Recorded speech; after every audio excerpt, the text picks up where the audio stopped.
Price Lord. வார்த்தையின்படி தான் வாழ்க்கை. யாக்கோபு 4:6 தேவன் பெருமையுள்ளவர்களுக்கு எதிர்த்து நிற்கிறார், தாழ்மையுள்ளவர்களுக்கோ கிருபை அளிக்கிறார். ஆமென். இந்த நாளில் இதை பார்த்துட்டு இருக்கிறவங்கள பார்த்து ஆண்டவர் சொல்லுகிறார், உங்களுக்கு அதிகமான கிருபைகளை கொடுக்கும்போது ஒரு மனுஷனுக்குள்ள உயர்வு வரும்.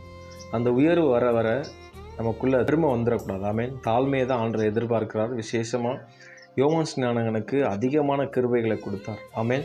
யோவான் ஸ்நானகன் இயேசுவுக்கு முன்னாடி வழியை ஆயத்தம் பண்ணக்கூடிய மிகப்பெரிய ஒரு கனமான ஊழியத்தை அவனுக்கு கொடுத்தார்.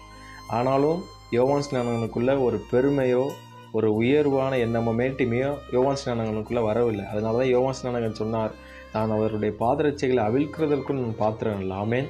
ஸோ அதிகமான கிருபைகளை கொடுக்கும்போது நம்ம யோவான் ஸ்நானகனை போல சொல்லணும், அவர் பெருகவும் நான் சிறுகவும் வேணும்னு சொல்லும் போது ஆண்டவர் நமக்கு மீண்டும் கிருபைகளை கொடுத்து நம்மளை உயர்த்துவார். அவர் உங்களை ஆசீர்வதிக்கணும்னு சொன்னால் தாழ்மையாக இருங்க. ஆமென். God bless you. ஆமென்.